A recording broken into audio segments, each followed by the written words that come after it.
Okay, most runners train hard, but they miss this one simple little change that can help revolutionize their entire training schedule. This makes such a big difference. You've got your key sessions each week that are moving you forward. You've got a vision, you've got a goal, whether it's 3 months from now, 6 months from now, a race down the line. But how do you get the most out of every single session? This one simple tweak will instantly make you faster. I'm Lee Grantham, a coach and a professional ultra runner who went from running a marathon in 4 hours and 25 minutes to running a marathon in 2 hours and 21 minutes and representing my country at both the marathon and the ultra marathon. And in the first couple of years of my running, I thought I could figure it out myself. And then when I started to work with people who really know what they're doing, I learned little things like this that you think are the little things, but actually improve your entire running game. And once you get these things working for you, then all of a sudden you make big leaps forward. And in an 11-month period, I went from 3 hours and 25 for the marathon to 2 hours and 37 for the marathon. That's a 48-minute jump. And if you want to make big leaps forward in your running journey and you're serious about your running journey, you've already got the work ethic and the discipline, then I can bring the knowledge. And if you want professional guidance from a coach who's been there and also coached others to get there, then click the link in the description and book a call. So you're training hard, and you'll know by now in your running journey that the key sessions are where you're really going to get the most bang for your buck. You're really going to get the most super compensation, the most improvement, and that's the interval session and the specific long run. If you're not maximizing these sessions, then you're leaving potential on the table. And this is often when people are not sure what they're capable of, but they're not even training in the right way. And so they're doing all this hard work, but it's focused in the wrong areas. Most runners kind of get their interval session right because it's very simple, 20 times 1 minute, 60 seconds rest, I get it. But this one tweak can make such a big difference. So let me show you a typical interval session. Typical interval session looks something like this. We warm up, we do the main session, let's say at 20 times 1 minute with 60 seconds rest in between, then we cool down. So what's the problem?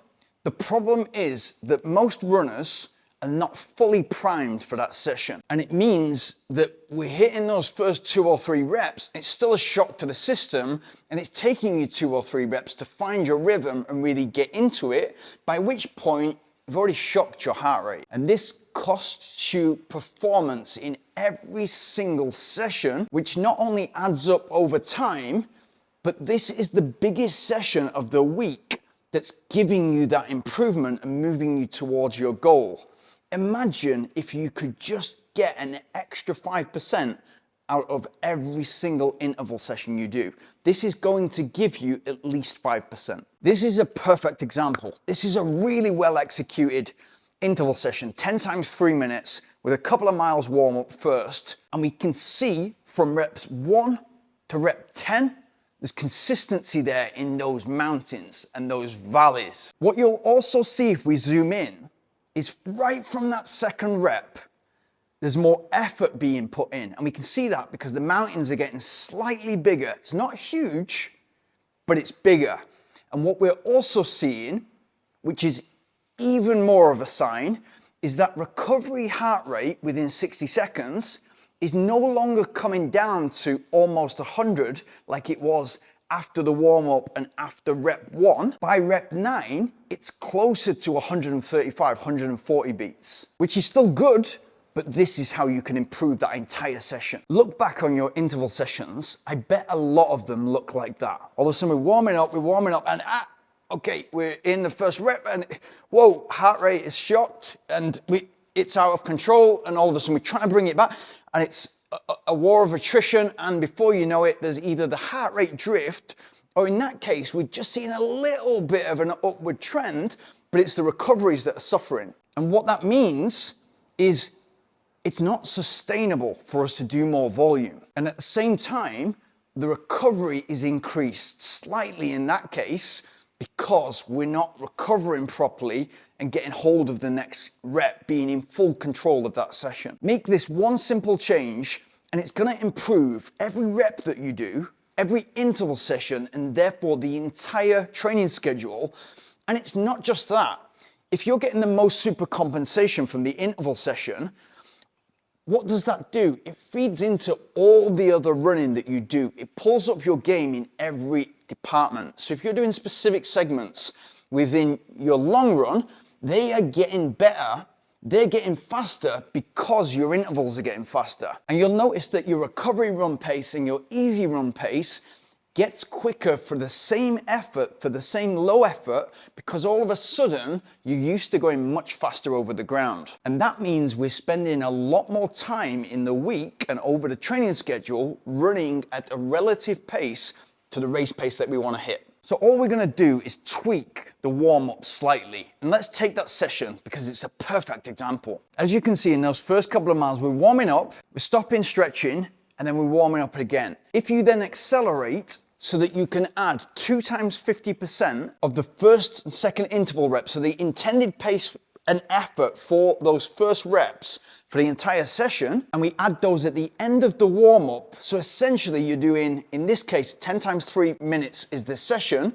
You're gonna do 2 times 1 minute 30 at the effort or the pace that we want to hit in those first couple of reps. So we're bringing the heart rate up to this point. And what that's gonna do for you is there's no shock to the system in those first 1, 2, 3 reps. And so your heart is not, oh, okay, we're running fast now. It's already there because at the end of the warm-up, you've done that 2 times 50% of the rep. And what you will see over the course of the interval session is there's more consistency in the mountains and there's more consistency in the recoveries. Because you're not giving your body and your heart rate, your lungs, that initial shock of, okay, we're going from, okay, pretty quick at the end of the warm-up, but we really want to be hitting it at the pace and effort that we're going to hit those first reps. It's going to prime your body. You're going to get so much more out of that interval session, at least 5% more. And imagine how that compounds over time. And what you're doing, or what your coach is doing, is sneaking in an extra rep. Because if you're doing 2 times 50% of the rep on a 10 times 3 minute interval session, you're doing another 3 minutes. But that is giving you so much more in that session. So you're not wasting your time figuring out pace and effort in those first 2 or 3 reps. You're not getting anything for free. You are going into that warm-up thinking maximum super compensation. And think about how that tiny little adjustment has such a huge impact over time. Once I made that little change, my entire running game got better. And that's just one change in maybe 100. So imagine if you had at least 50 of those working for you. If you want those, the link in the description, book a coaching call with me. And if you want to run a sub 3 or you want more information of how to improve your intervals, these 2 videos are for you.